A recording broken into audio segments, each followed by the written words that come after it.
मैंने किया है ये सब गांधार नरेश, मैंने किया है।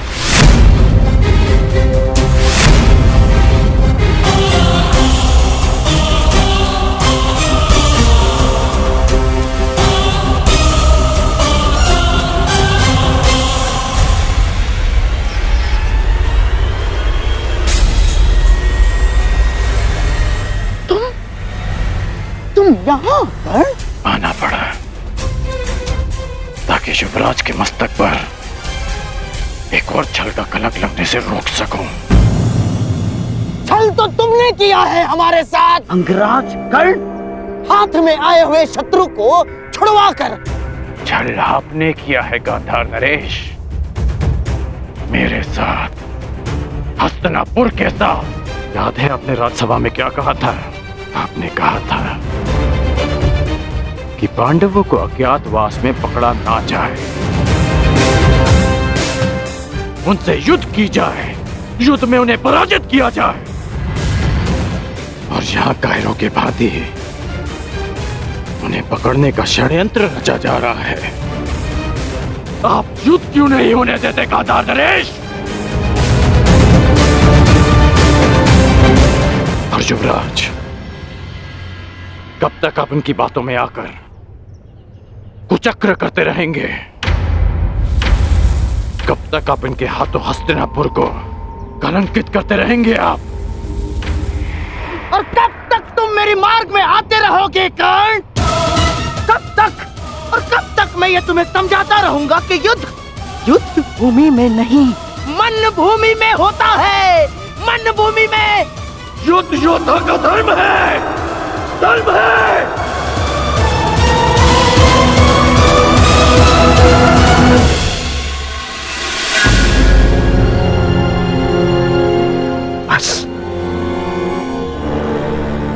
बस कर्ण,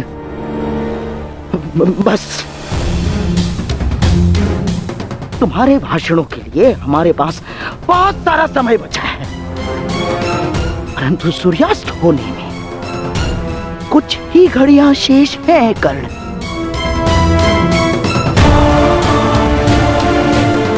आओ पांडवों को पकड़ते हैं। नहीं, मैं इस छल में आप सबका साथ नहीं दूंगा और ना ही इस छल को होने दूंगा।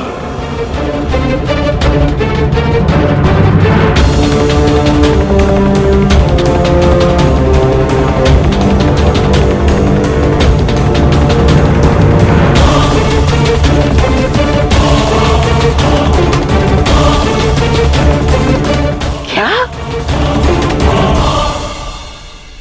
नहीं जाओगे? तुम हस्तिनापुर के सेवक होकर, सेवक।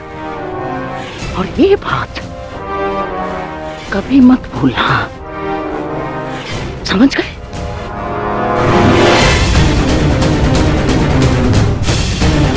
और जयद्रथ हस्तिनापुर के जामाता श्री है। अगर पांडवों ने उन्हें कोई हानि पहुंचाई कर्ण, तो हमारी दुशाला को पीड़ा होगी। और हस्तिनापुर के सेवक होने के नाते तुम्हारा यह कर्तव्य है। तुम जयद्रथ की रक्षा करो। और इसलिए पांडवों को पकड़ना होगा कर्ण। छल नहीं होने दूंगा।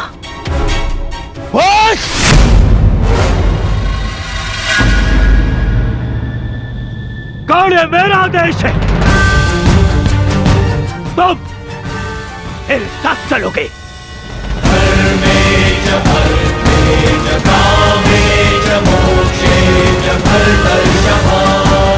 यह हस्तिनापुर के लिए आवश्यक है कर्ण, और मेरी बहन दुशाला के लिए भी। जी युवराज।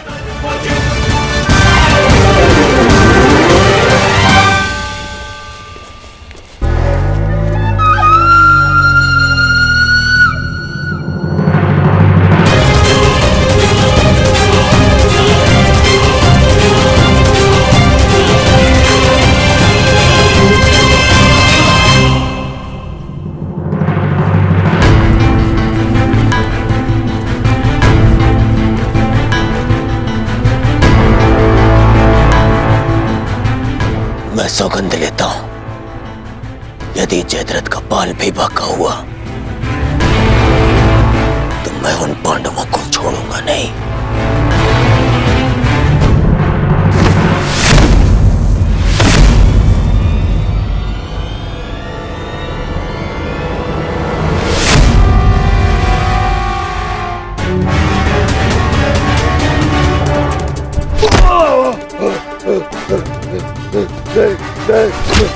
छोड़ो।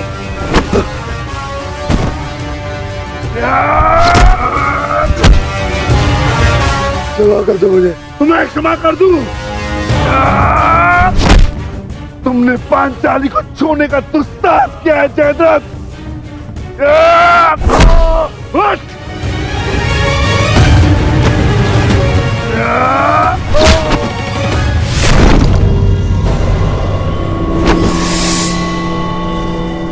उसका दंड तो तुम्हें मिलकर रहेगा जयद्रथ।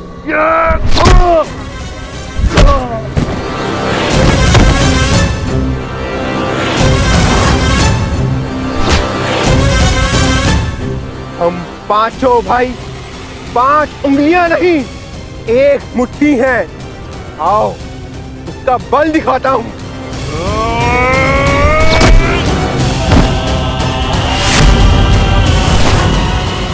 हम द्यूत भवन में विवश क्या बैठे, तुमने तो ये सोच लिया कि पांडव सदा सब कुछ सहते रहेंगे।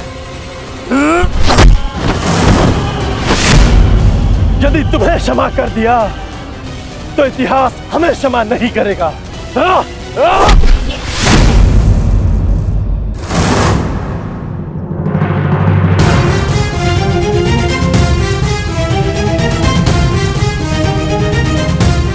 मुझसे बोलो ये पांचाली, मेरे अपराध को क्षमा करो देवी।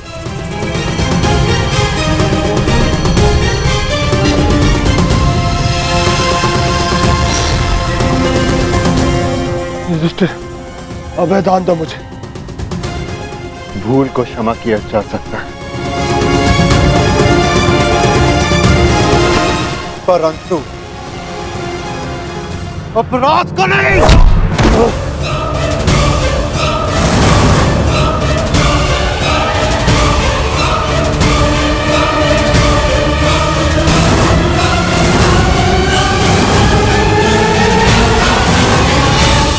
अभय दान दो युधिष्ठिर, तुम्हारी बहन का पति हूं मैं। यही तो विडंबना है कि तुम जैसा धूर्त दुशाला का पति है। क्या? तुमने पांचाली को ऐसे ही घसीटा था ना?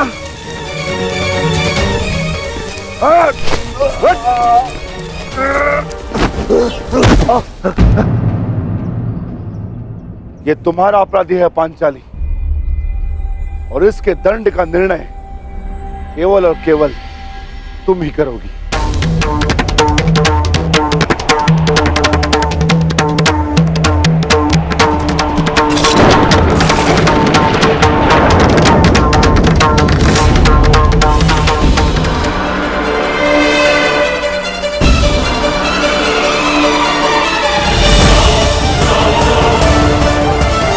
क्षमा कर दो पांचाली, मेरे अपराध को क्षमा कर दो। जिस सीमा को तुमने लांघा है उसके पार क्षमा और दया नहीं की जा सकती। इस अपराध का दंड तुम्हें अवश्य मिलेगा। भाभी श्री पांचाली, आप तो नारी हो, क्या आपके मन में भी दया नहीं? बोलता हुआ अपराध हुआ है मुझसे, परंतु क्षमा चाहता हूं।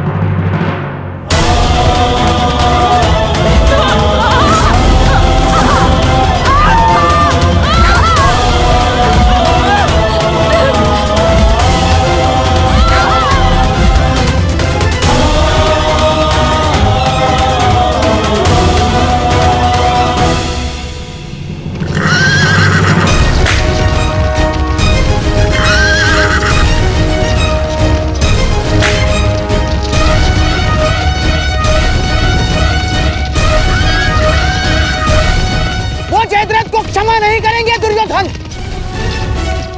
अब एक ही मार्ग है केवल दुर्योधन, समय रहते हम उस तक पहुंच जाने चाहिए।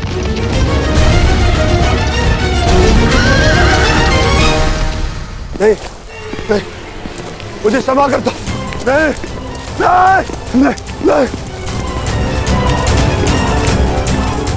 मानता हूं अपराध हुआ मुझसे, परंतु क्षमा कर दो मुझे।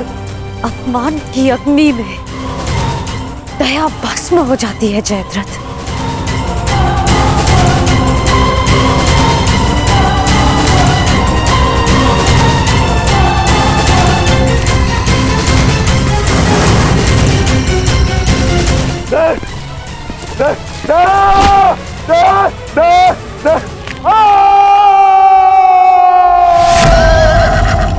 दुर्योधन, ये तो जमाता का स्वर है।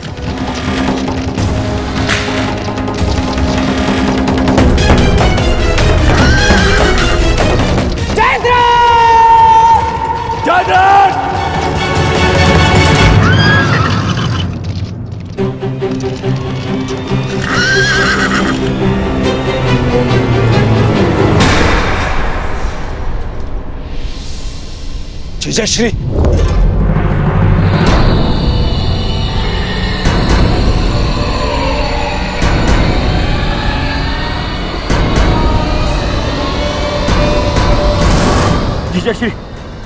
जीजाश्री उठिए। जामाता श्री, महाराज जयद्रथ, जयद्रथ। जीजाश्री उठिए। जीजाश्री, जामाता, आंखें खोलिए जयद्रथ। महाराज जयद्रथ। जीजाश्री उठिए। उठिए उठिए जीजाश्री।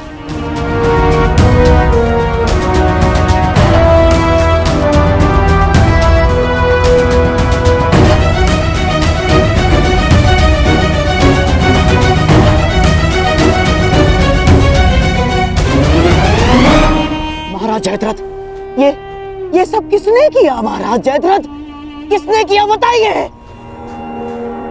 पांडव कहाँ है? वो चले गए।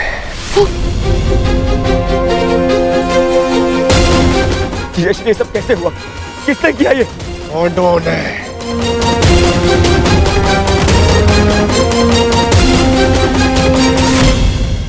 मैं उनके समक्ष बहुत रोया, गिड़गिड़ाया, क्षमा मांगी, परंतु उन्होंने मेरी एक ना सुनी।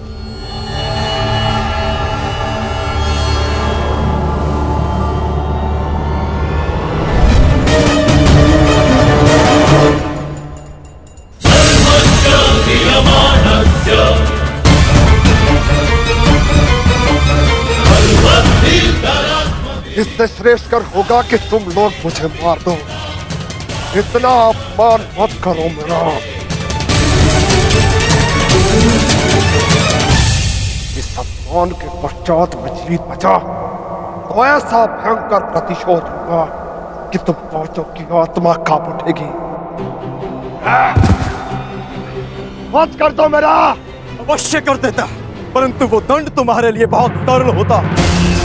तुम्हारी ये 5 चोटियां स्मरण दिलाती रहेंगी तुम्हें कि पांचाली को हाथ लगाकर तुमने कितनी बड़ी भूल की थी।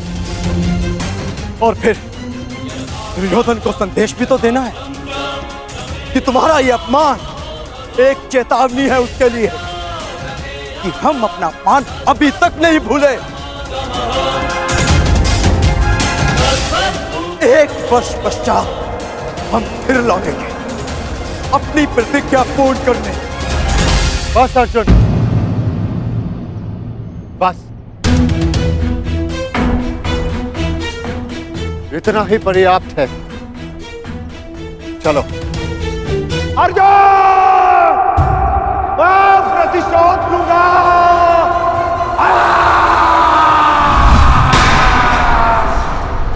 अब मैं उन पांडवों को नहीं छोड़ूंगा, नहीं छोड़ूंगा उन्हें। उन्होंने मेरे जीजाश्री का अपमान किया।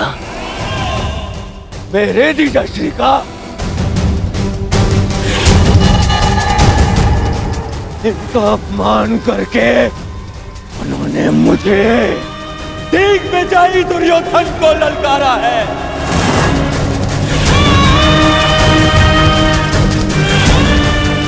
ज्यादा दूर नहीं गए होंगे वो पांडव।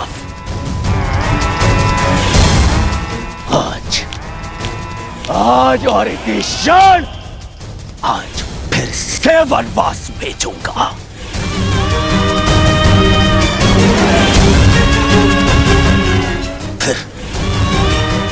फिर मैं उनका वध करूंगा।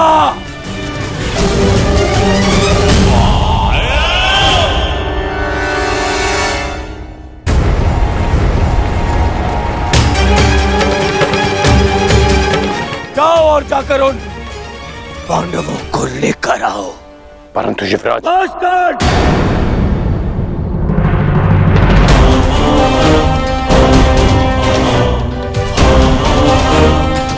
बस अब और नहीं।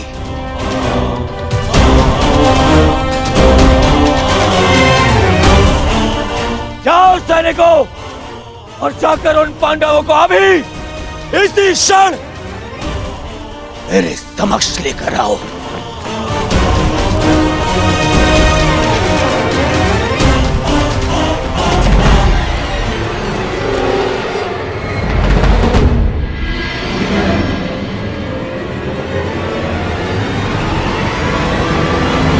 कौन? तुम भी जाओगे और ढूंढोगे पांडवों को। यह हस्तिनापुर के युवराज का आदेश है तुम्हें।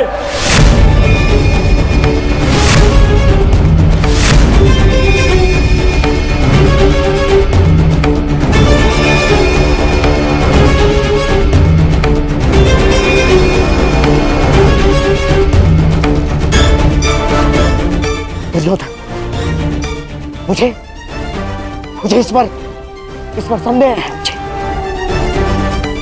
न जाने मुझे ऐसा क्यों लगता है कि इसने पांडवों को ढूंढ भी लिया, तो ये हमें बताएगा नहीं ना।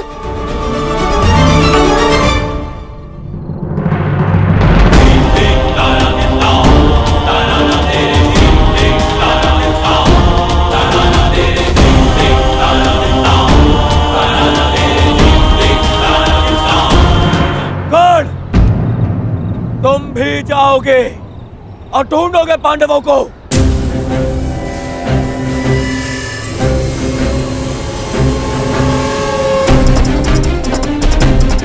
दुर्योधन, न जाने मुझे ऐसा क्यों लगता है कि इसने पांडवों को ढूंढ भी लिया, तो ये हमें बताएगा नहीं ना।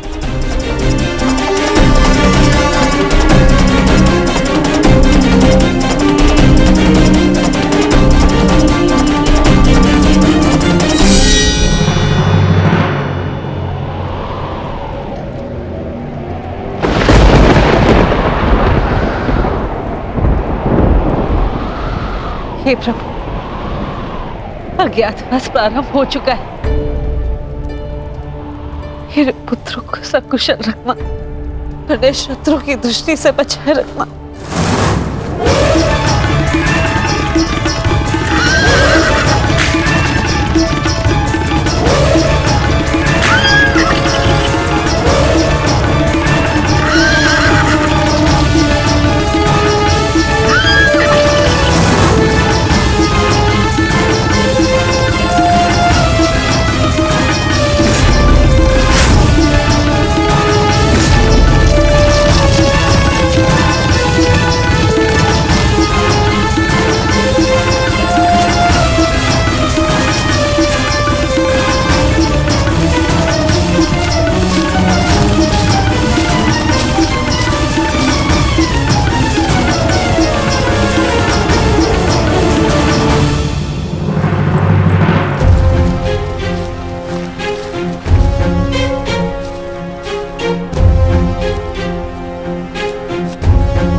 भाग्य हमारे पक्ष में।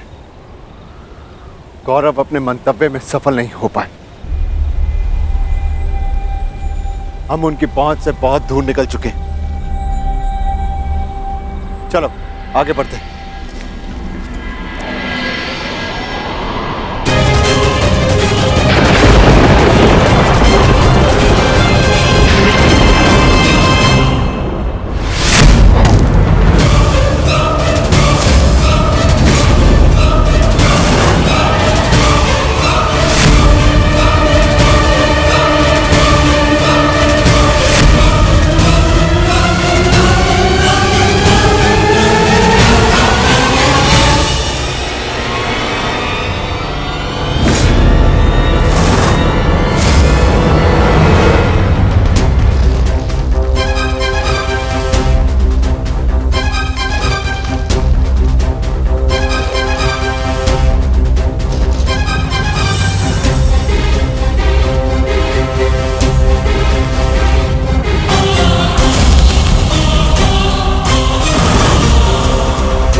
यदि आज फिर से वनवास भी गया तो तुम्हें स्वर्ग पहुंचा कर जाऊंगा। ये तो द्वंद पूर्ण होने पर पता चलेगा अर्जुन कि किसे वीर गति मिलेगी और कौन स्वर्ग जाएगा। कौन है वहां?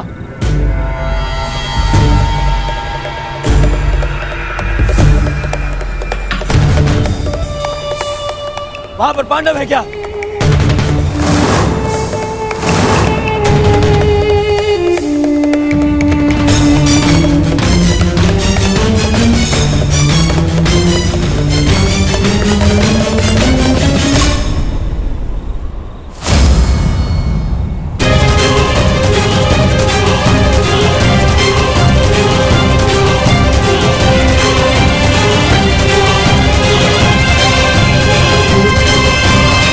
पांडव है यहाँ।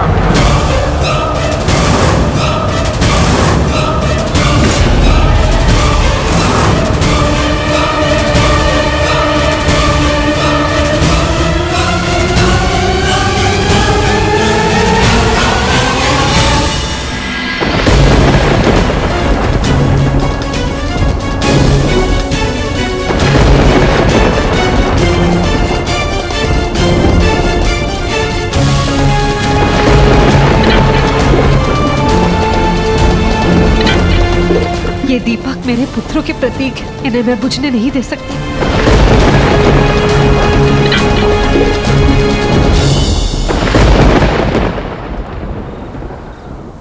दुर्योधन, देखो ये हमें भटका रहा है।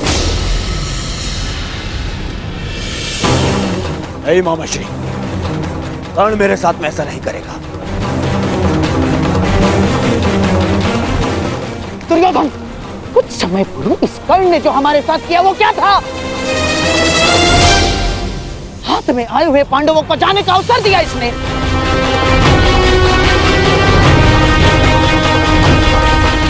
नहीं मामाश्री। दुर्योधन, मुझे इस कर्ण पर तनिक भी विश्वास नहीं है। इसने यदि कहा कि पांडव यहाँ हैं, तो निश्चित रूप से पांडव वहाँ नहीं है। मेरा विश्वास करो, पांडव नहीं है वहाँ, मेरा विश्वास करो। हमें पांडवों को पकड़ना है। एक एक पल वो हमसे दूर होते जा रहे हैं। दुर्योधन, मैं कह रहा हूं, मेरा विश्वास करो, आओ मेरे साथ।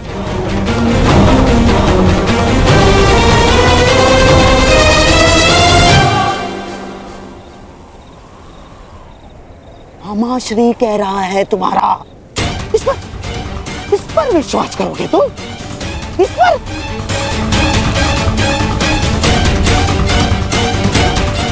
आओ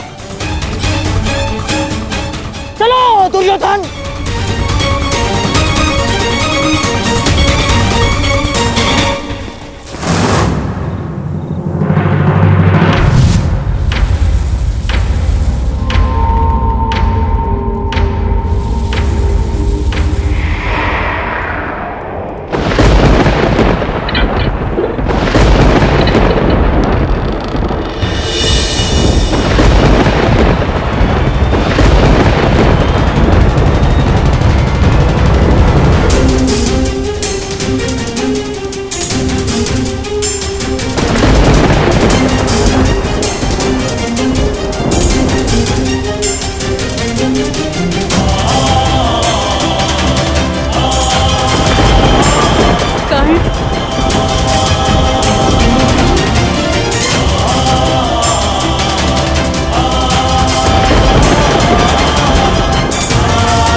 ये मत समझना कि मैं तुम्हें दयावश छोड़ रहा हूं,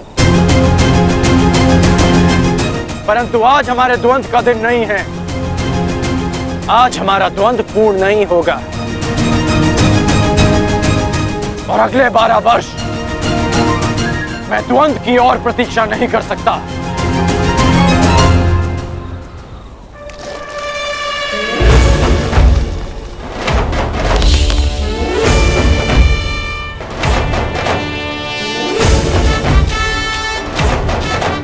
एक वर्ष पश्चात हम फिर मिलेंगे अर्जुन, जब तुम्हारा अज्ञातवास पूर्ण हो जाएगा। तब हमारे मध्य और कोई नहीं होगा।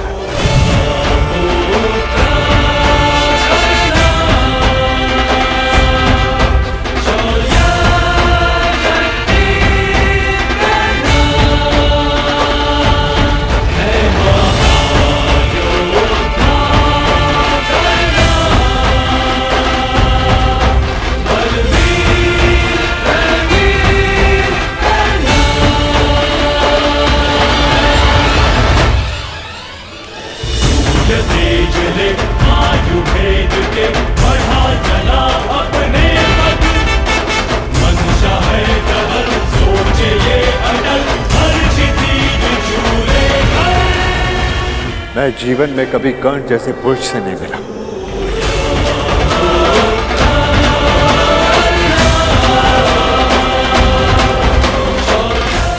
कदाचित ये हमारे पक्ष में होता।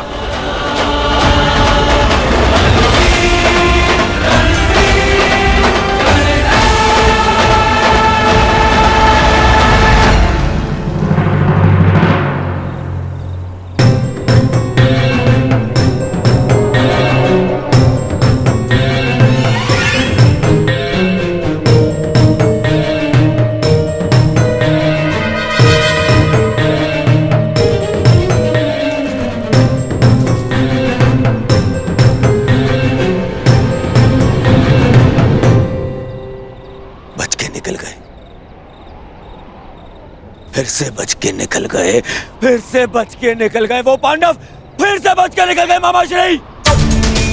दुर्योधन, लगता है इस समय भाग्य उनके साथ है।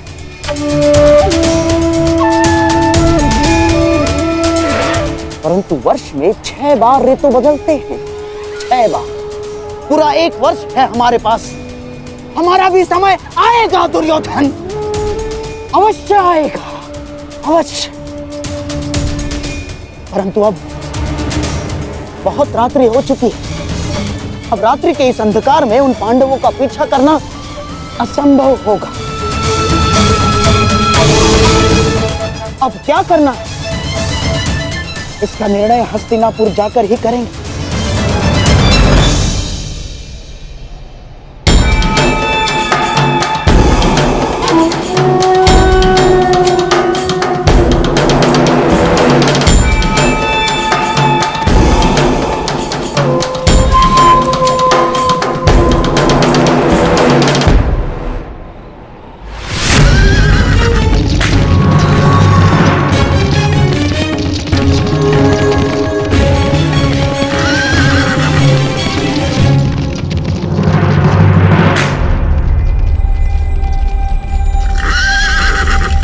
कहाँ खोए हो महारथी?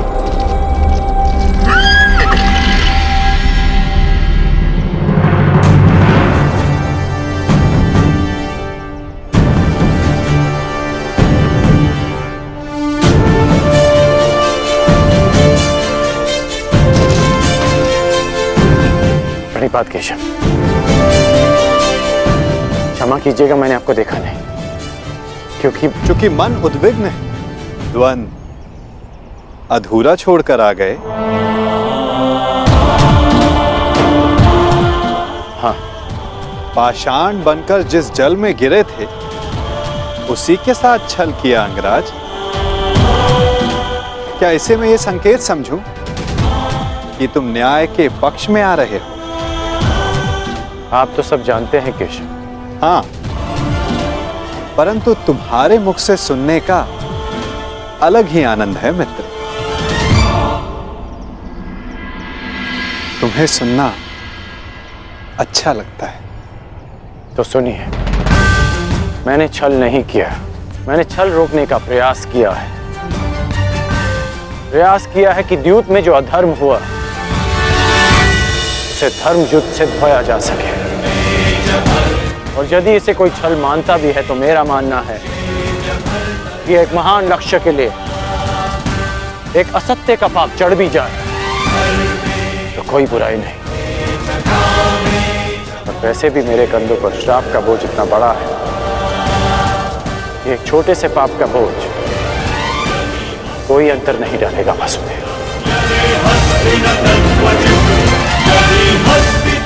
आज्ञा दीजिए वासुदेव।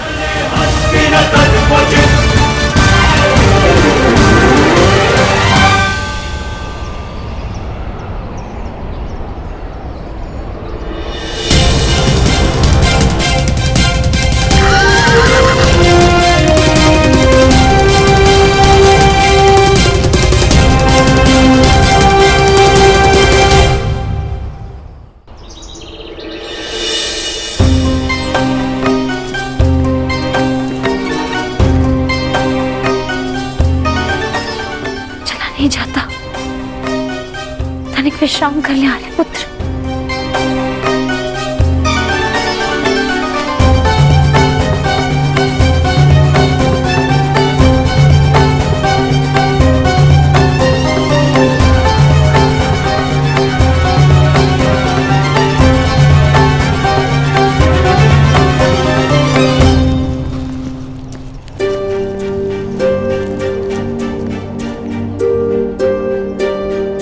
प्यास लगी है।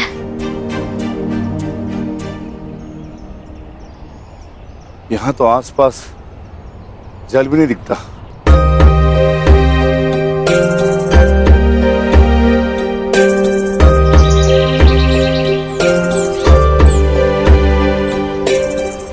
अनुज भाई, वो देखो, जल पक्षी। यहाँ जल अवश्य होगा। जी, मैं जाकर जल लेकर आता हूँ।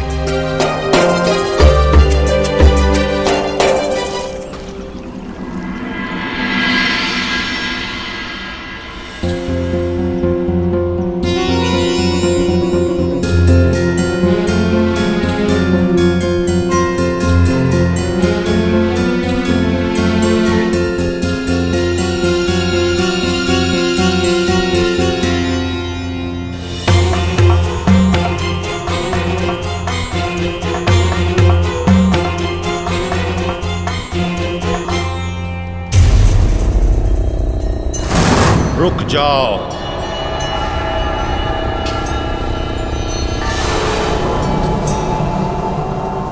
ये सरोवर मेरा है। इसका जल उपयोग में लेने से पूर्व मेरे प्रश्नों का उत्तर देना होगा।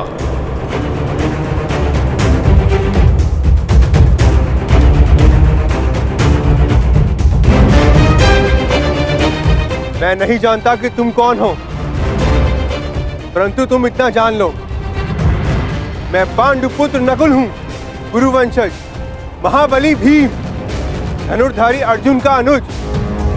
मुझे तुमसे कोई भय नहीं है। ये वीर भोग्य वसुंधरा है। मुझ में बल है और मैं जल लूंगा।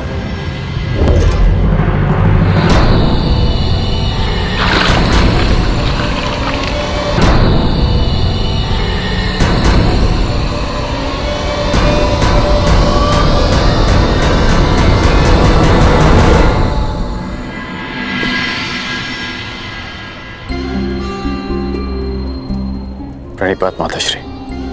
यशस्वी भव। आपने मुझे स्मरण किया।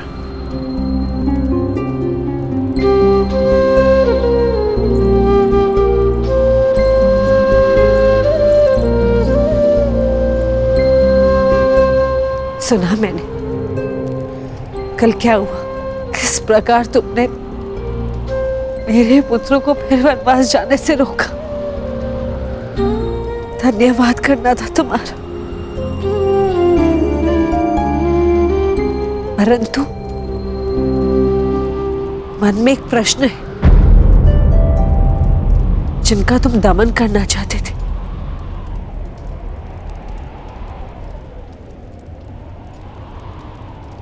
उन्हें क्यों छोड़ दिए? प्रतिज्ञा ली थी कि युद्ध में आपके पुत्रों को पराजित करूंगा, इसलिए जाने दिया।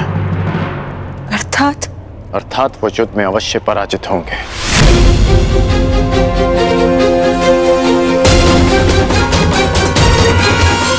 परंतु एक वचन भी है कि आपके पुत्र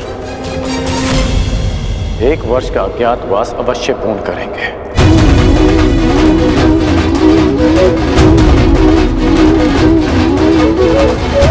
आज्ञा दीजिए माताश्री।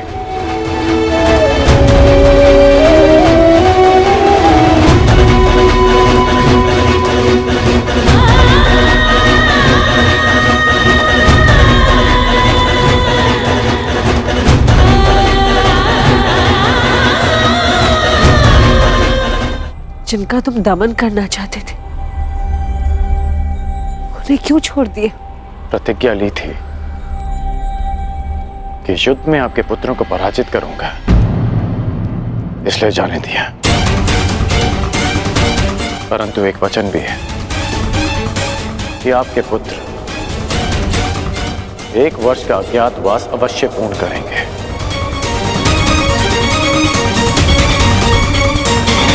आज्ञा दीजिए माताश्री।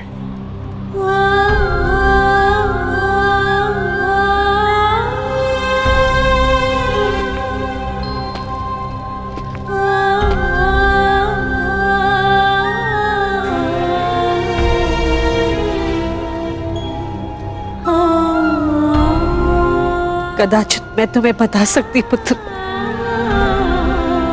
कि तुम सबसे ज्येष्ठ कौनते हो।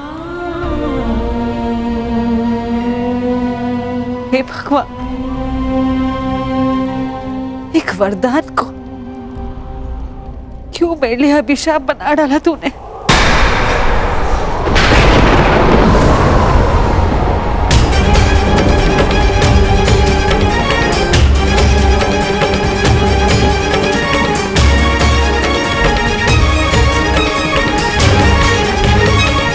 हे ईश्वर,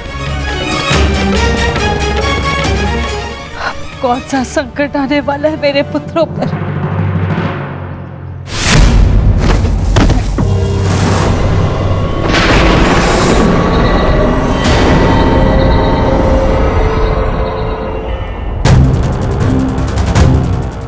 इतना विलंब हो गया है। अब तक तो नकुल को आ जाना चाहिए था। मैं देख कर आता हूँ ज्येष्ठ, कहीं कोई संकट तो नहीं। मैं भी साथ चलता हूँ। दुर्योधन के गुप्तचर हमारी खोज में, कहीं उनकी ओर से कोई संकट ना आया। यदि शत्रुदल से कोई हुआ तो ज्येष्ठ, उन्हें तो मैं स्वर्ग लोक भेज कर ही आऊंगा।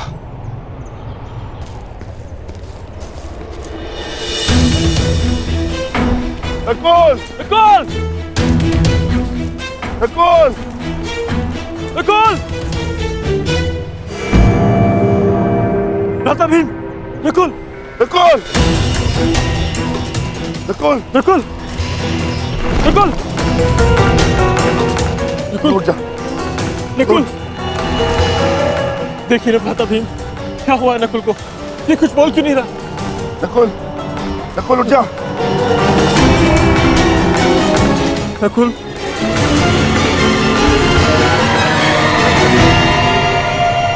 कौन छिपाए यहाँ? किसने मेरे अनुज नकुल पर प्रहार करने का साहस किया है? मैं भीम उसे ललकारता हूँ। मैं कहता हूँ सामने आ। आज तुम्हारा नाश तो निश्चित है। नकुल!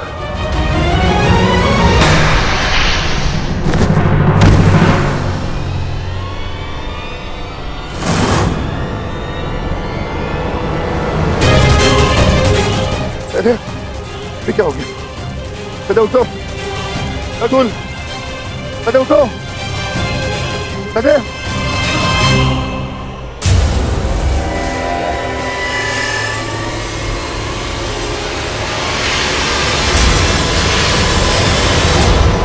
भ्राता भीम!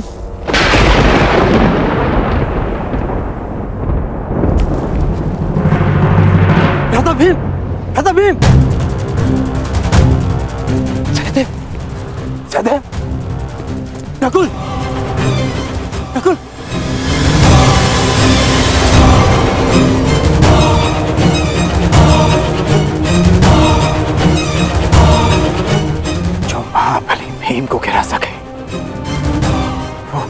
सामान्य मनुष्य की वश की बात नहीं। तुम अवश्य कोई मायावी हो, तुम जो भी हो, यक्ष, किन्नर, गंधर्व, मायावी, पिशाच, प्रेत, मेरे समक्ष प्रस्तुत हो और मेरे भाइयों को जीवित करो, अन्यथा अपने प्राण देने के लिए तत्पर हो जाओ।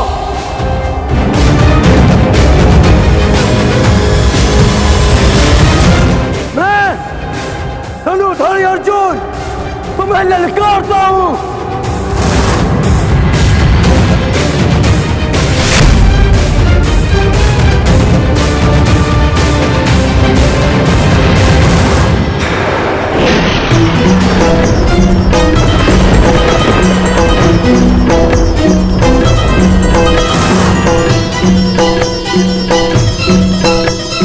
पांचाली, ये भाला तुम्हारी सुरक्षा के लिए। मैं अपने अनुजों को ढूंढने जा रहा हूं। मैं भी साथ चलूंगी आर्या। नहीं पांचाली, संकट पता नहीं कितना बड़ा होगा। ये भाला अपने पास रखो। और हाँ, यदि मैं ना लौटा तो तुम सुरक्षित पांचाल लौट जाना। परंतु पांचाली, ये मेरी आज्ञा है।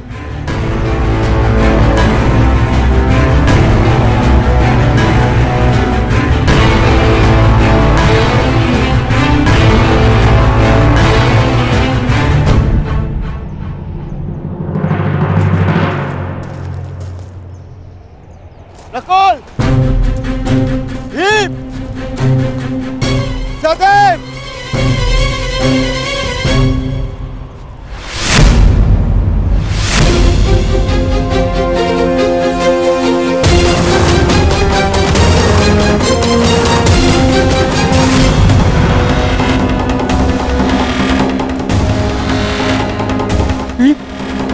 भीम, उठो भीम।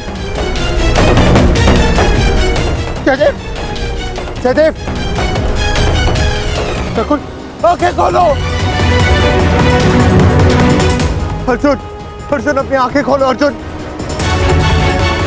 उठो मेरे अनुजो, उठो, उठो अनुजो, उठो।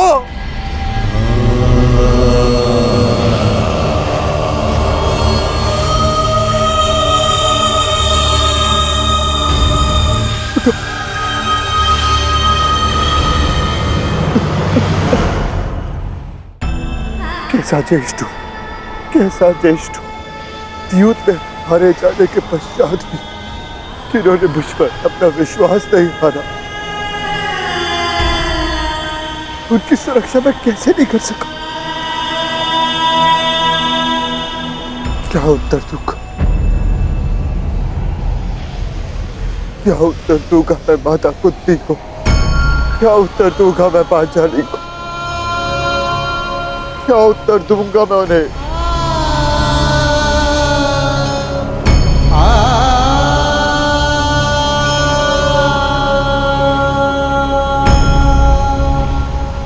मैं नहीं चाहता कि आप कहो, परंतु मैं ये चाहता कि मेरे अनुजों की हत्या आपका हाथ अवश्य, आप अदृष्टि अवश्य है, परंतु मैं ये जानता हूं कि आप मुझे सुन और देख अवश्य सकते हैं। तो आप ये भी सुन लीजिए, ना तो ये युधिष्ठिर अपने अनुजों को अपने साथ लेकर जाएगा या इसी सरोवर के तट पर अपने प्राण दे देगा। कृपा करके बताएं कि आप कौन है। मैंने तुम्हारे भाइयों की हत्या की है और तुम्हारे भाइयों का वध हुआ क्योंकि वो इसी के पात्र थे। उन्होंने मेरी आज्ञा की अवहेलना की थी। मेरे प्रश्नों का उत्तर दिए बिना मेरे सरोवर का जल लिया और युद्ध करने को प्रस्तुत हुए। अब तुम्हारी बारी है युधिष्ठिर, मेरे प्रश्नों का उत्तर दोगे या युद्ध का आह्वान? बिना शत्रु को जाने, बिना उसका मंतव्य पहचाने युद्ध करना धर्म नहीं, इसीलिए समक्ष प्रस्तुत होकर आप मुझे बताएं कि आप कौन हैं।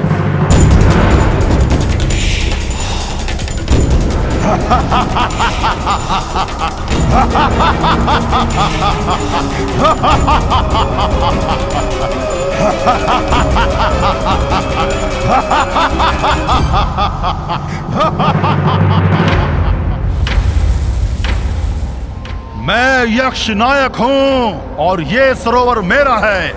पंच तत्वों पर केवल परमेश्वर का अधिकार है, तो फिर इस जलाशय के जल का उपयोग करने से आप किसी को कैसे रोक सकते हैं? ऐसे कैसे किसी के प्राण ले सकते हैं आप? उत्तर दीजिए। मैं व्यर्थ विवाद नहीं करता हूं युधिष्ठिर।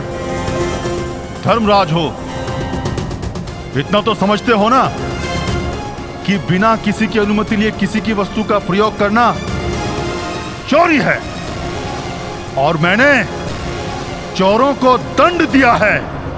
परंतु तुमने यहां आकर ना मेरी संपत्ति पर दृष्टि डाली और ना मुझे युद्ध के लिए ललकारा। अभी तो तुमने मेरा आह्वान किया, इसलिए मैं तुम्हें एक अवसर देता हूं। मुझे मेरे प्रश्नों का उत्तर दो और मैं तुम्हारे एक भाई को जीवित कर दूंगा। बोलो, स्वीकार है?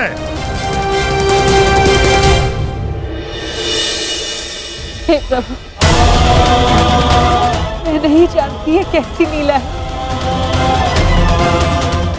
परंतु इस महा की परीक्षा मत लो। मेरे पुत्रों की रक्षा करो प्रभु, मेरे पुत्रों के। अपने भाइयों के पश्चात मुझे अपने जीवन का कोई मोह नहीं है महोदय।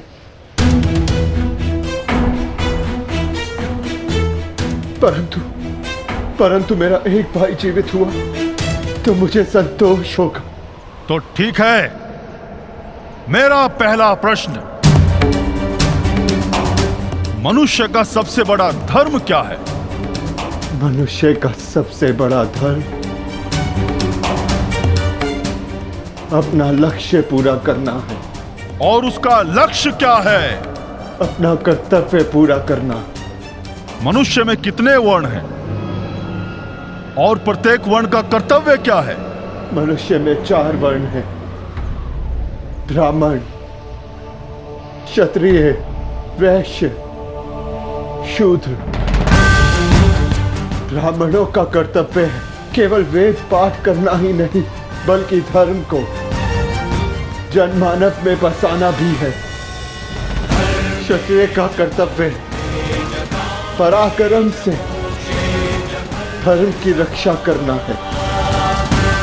वैश्य का कर्तव्य आर्थिक उन्नति करना है और शूद्र का कर्तव्य सेवा करना।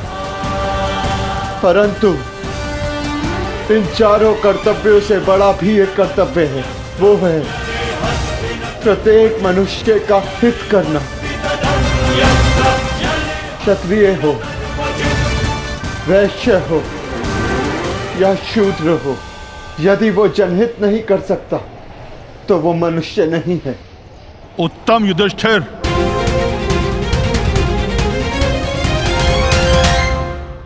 अब ये बताओ कि जल से पतला कौन है?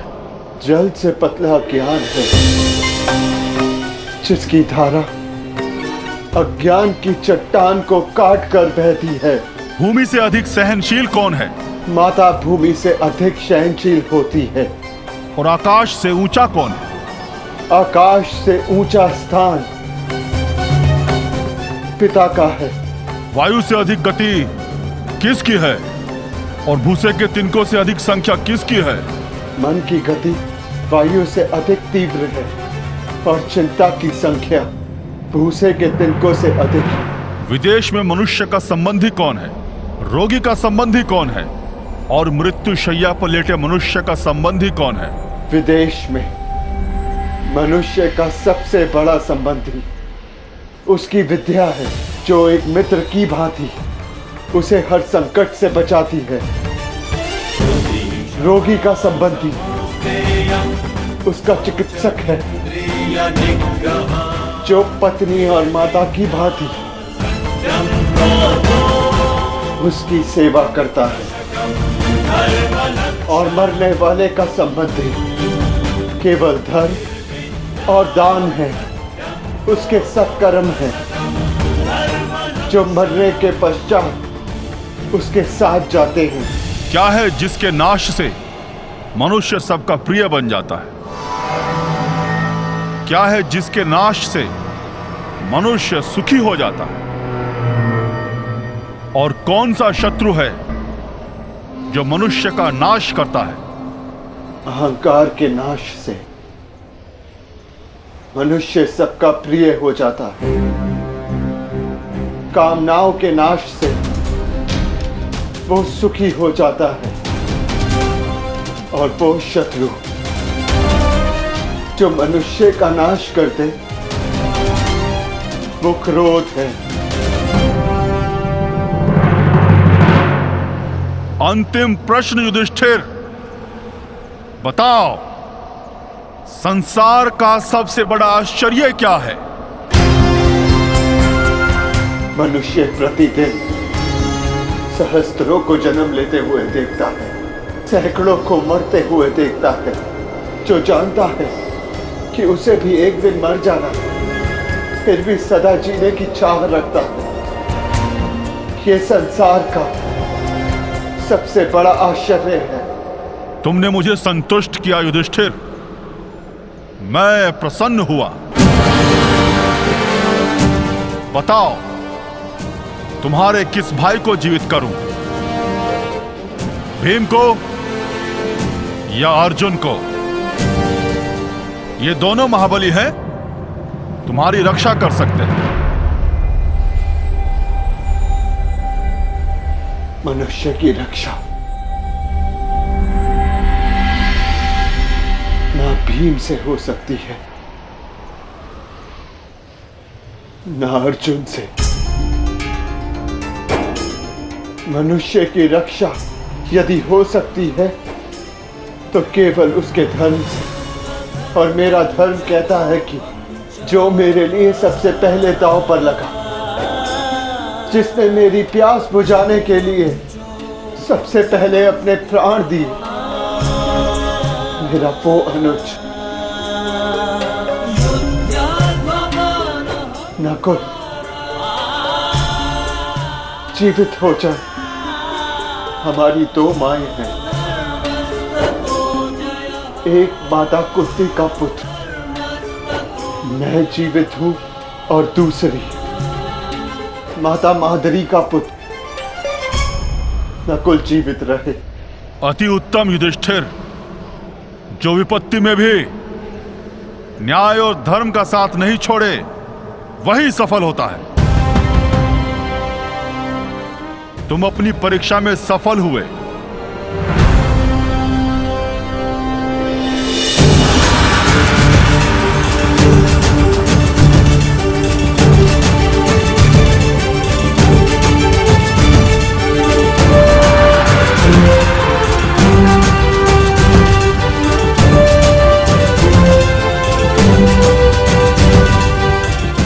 आज मैं पूरा संसार जीत के,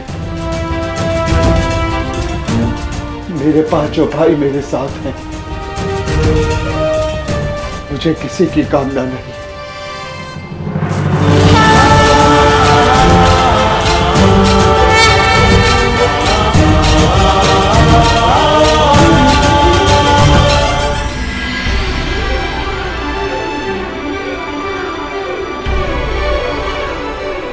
मैं धर्मराज हूं युधिष्ठिर, तुम्हारा पिता।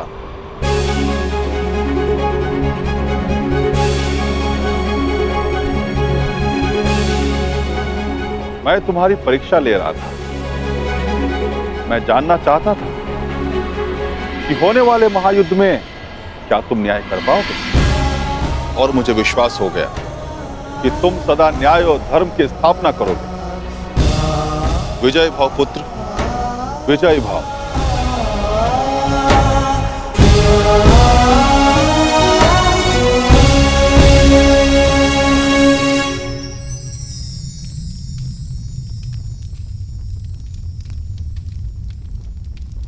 सभी पुत्र अब सुरक्षित हैं। धन्यवाद देव।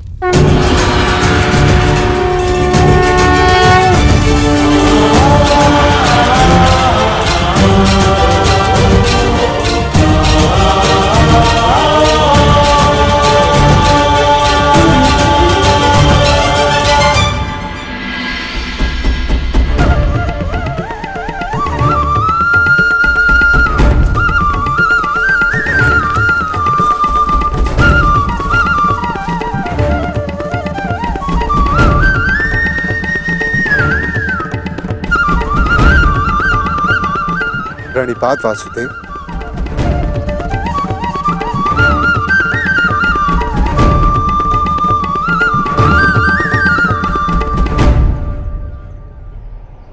आप यहाँ वासुदेव? हाँ धर्मराज, तुम एक परीक्षा में भले ही सफल हो गए, परंतु मैं यहाँ अगली परीक्षा के लिए तुम्हें सावधान करने आया हूं। कैसी परीक्षा माता? अज्ञातवास की परीक्षा अर्जुन, जो सरल नहीं होगी। क्या उसके विषय में कुछ सोचा है? जैसे वनवास कट गया वैसे ही अज्ञातवास भी कट जाएगा माधव। नहीं युधिष्ठिर, मनुष्य को अपनी कठिनाइयों से निकलने के विषय में पहले सोच लेना चाहिए, क्योंकि कठिनाइयों का लाभ उठाने के विषय में उसके शत्रु पहले सोच लेते हैं। असंभव! कैसे हो सकता है ये? पांडव बचकर कैसे निकल गए?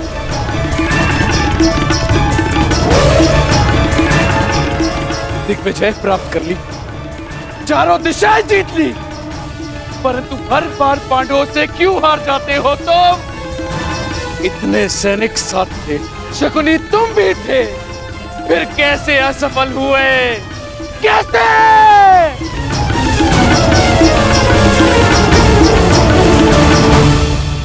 रुष्ट ना होइए महाराज, हम असफल नहीं हुए,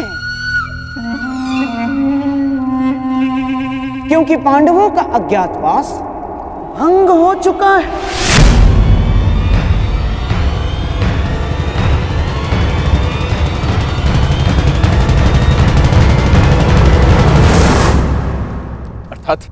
अर्थात ये महाराज कि अंगराज कर्ण ने पांडवों को अज्ञातवास में देखा था।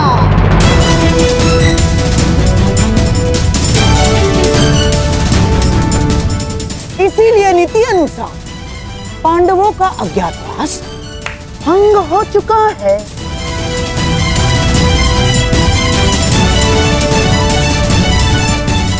है ना कर्ण? क्या ये सत्य है कर्ण? तुमने पांडवों को देखा था?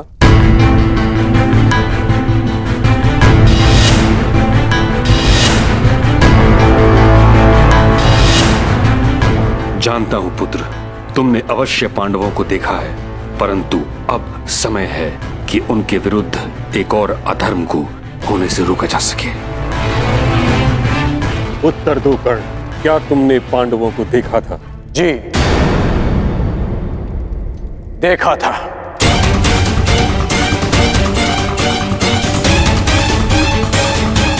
क्या तुम्हारी बात का सत्यापन करने के लिए कोई साक्ष्य है?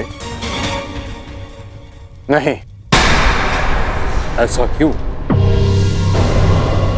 जब तक सैनिक वहां पहुंचे, पांडव वहां से जा चुके थे और मैंने गांधार राज और युवराज को बताया था कि पांडव मेरे समक्ष खड़े हैं, परंतु उन्होंने मेरी बात का विश्वास नहीं किया और दूसरी ओर चले गए। गांधार राज, अज्ञातवास के नियमों के अनुसार साक्ष्य को कुरुकुल के किसी सदस्य का समर्थन होना चाहिए। अंगराज के साक्ष्य होने पर किसका समर्थन है उन्हें?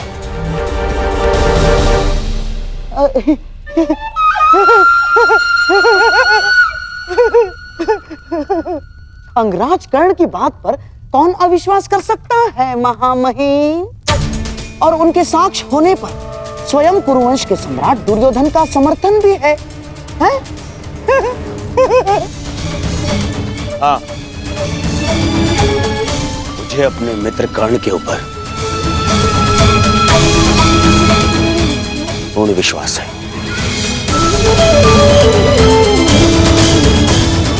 मैं समर्थन करता हूं कि कर्ण ने पांडवों को अज्ञातवास में देखा है।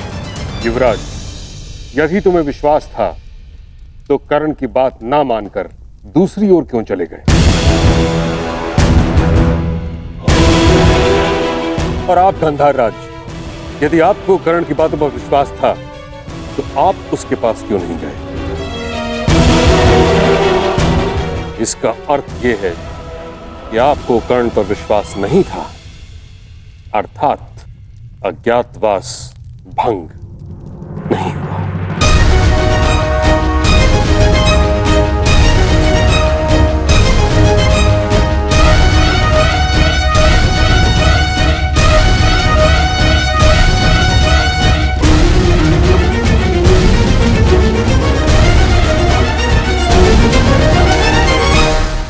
परंतु प्रश्न ये उठता है ताचरी कि अब किया क्या जाए?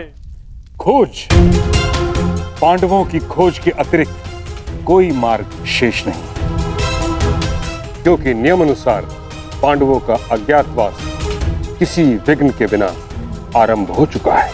अज्ञातवास में जाने का समय हो गया है, परंतु तुम सबके शस्त्रों को देखकर कोई भी तुम्हें पहचान लेगा। भीम की गदा, अर्जुन का गांडीव और तुम सबके अस्त्रों और शस्त्रों को देखकर तुम्हें कोई भी पहचान सकता है।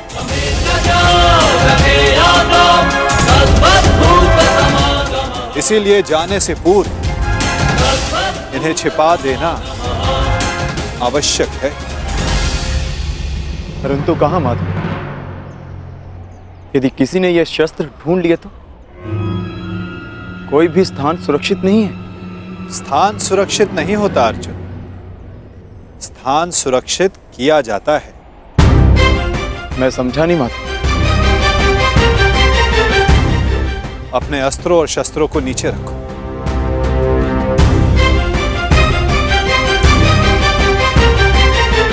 सखी, इस वृक्ष के पीछे श्वेत वस्त्र रखे हैं, उन्हें यहां लेकर आ जाओ। जी।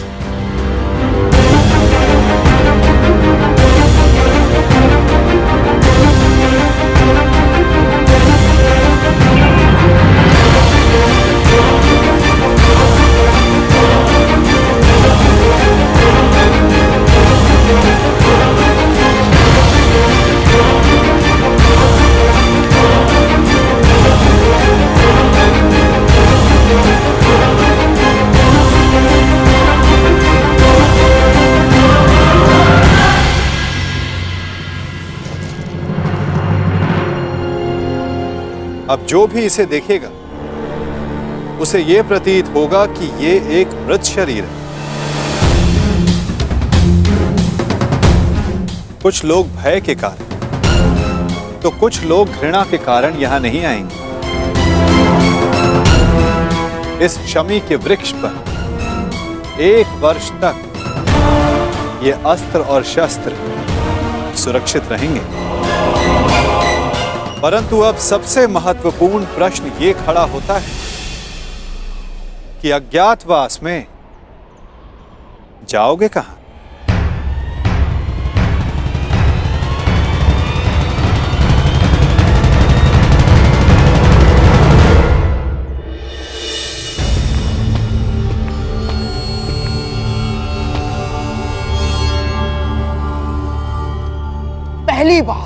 पहली बार किसी ने भरी सभा में शकुनी को मूर्ख सिद्ध किया है कर्ण,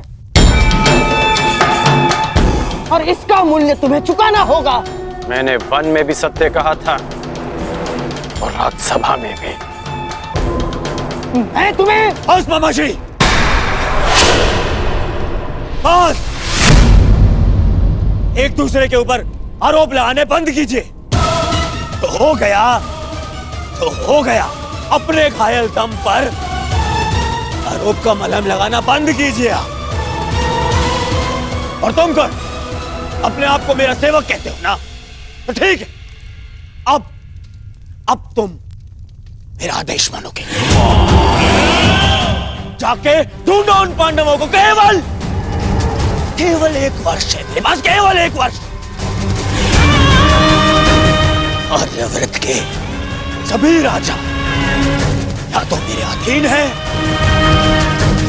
और या मेरे मित्र। तो अब जाओ और ढूंढो इन्हें, गुप्तचर भेजो, जो करना है करो। परंतु मुझे सूचित करो कि पांडव कहां छुपे हैं। बस। जिस आर्यव्रत पर विजय पाने के लिए 12 वर्ष लग गए दुर्योधन, 12 वर्ष, वहां 12 महीनों में पांडवों को कैसे ढूंढ पाओगे तुम? अब हमें ये कार्य शक्ति से नहीं, युक्ति से करना होगा दुर्योधन। लीजिए, ये नई युक्ति आई, अर्थात मामाश्री। अर्थात पांडव किसी भी परिस्थिति में हमारे मित्र राष्ट्रों में नहीं जाएंगे ना। वो वहां जाएंगे जिन्होंने हमारी अधीनता स्वीकार तो कर ली, परंतु जो मन से पांडवों के पक्ष में है। मन से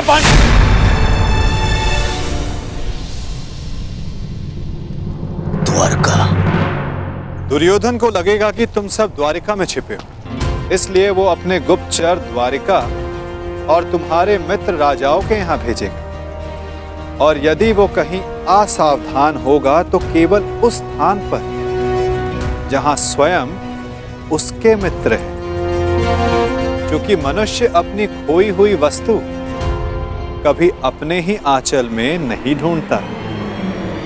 मैं समझा नहीं, आपका संकेत क्या है वासुदेव?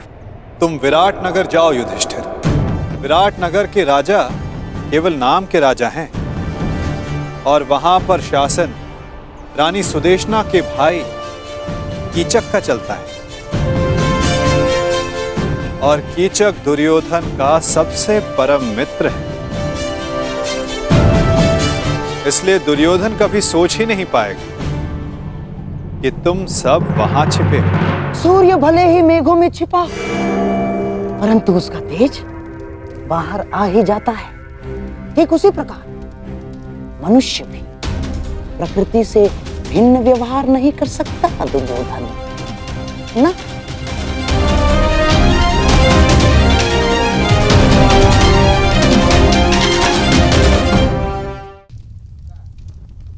युधिष्ठिर धर्मराज है, इसलिए कहीं उपदेशक या मंत्री बना बैठा होगा।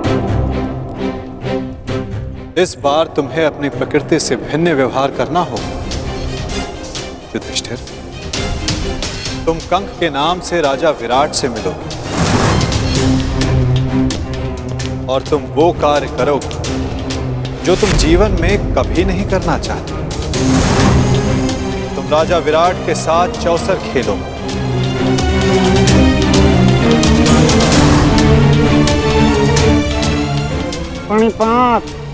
प्रणिपात महाराज। वृकोदर भीम के पेट की अग्नि बुझती नहीं, इसीलिए वो कहीं मिष्ठान्न के प्रतिष्ठान पर होगा। उसकी भूख स्वयं उसका पता बता दे। तुम्हें अपनी भूख पर नियंत्रण रखना होगा भीम। तुम वल्लभ बनकर विराट की भोजनशाला में काम करोगे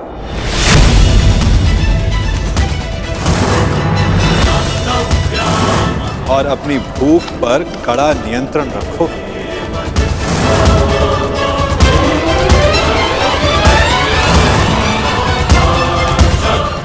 और अर्जुन, उस महाधनुर्धर का पौरुष कहां छिप सकता है ना? वो कहीं होगा सैनिक के वेश में अपना पौरुषत्व दिखाएगा। और तुम पार्थ, समय आ गया कि उर्वशी से मिले श्राप को वरदान सिद्ध करने का। तुम्हें 1 वर्ष के लिए अपने पौरुष को त्यागना होगा। नपुंसक बृहन्नल्ला बनकर तुम राजा विराट की संगीतशाला में कार्य करो।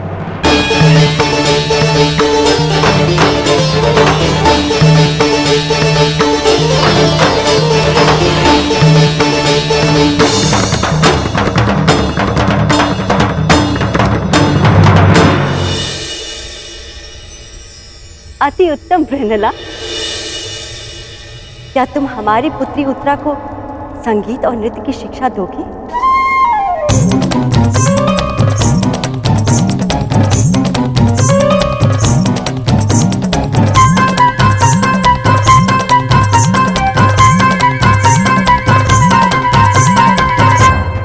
अवश्य महारानी, मैं आपकी अपेक्षाओं पर खरी उतरूंगी।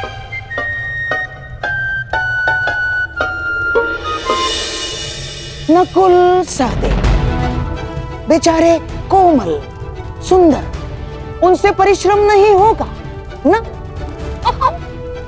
इसीलिए किसी राज्य में सभासद बनकर बैठे होंगे।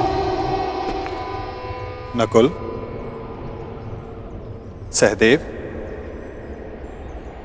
तुम ग्रंथिक बनकर और तुम तंतिपाल बनकर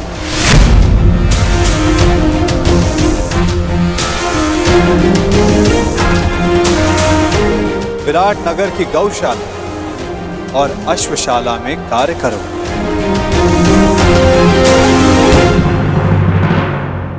और सबसे अधिक वो पांचाली, उसका तेज, उसकी आंखों की ज्वाला कहां किसी से छिप सकती है दुर्योधन? और तुम सखी, तुम्हें अपना दर्प छिपाने के लिए सबके समक्ष घूंघट में रहना होगा। दासी सैरंधरी बन, जिसके पति गंधर्व, तुम रानी सुदेशना की रूप सज्जा का कार्य संभालो।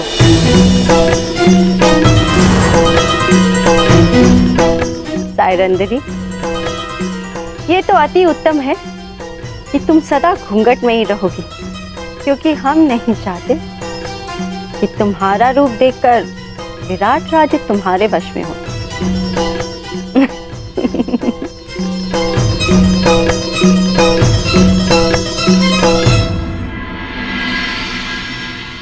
यदि मेरे सिखाए मार्ग पर चलोगे तो पांडवों को ढूंढना कठिन कार्य नहीं होगा।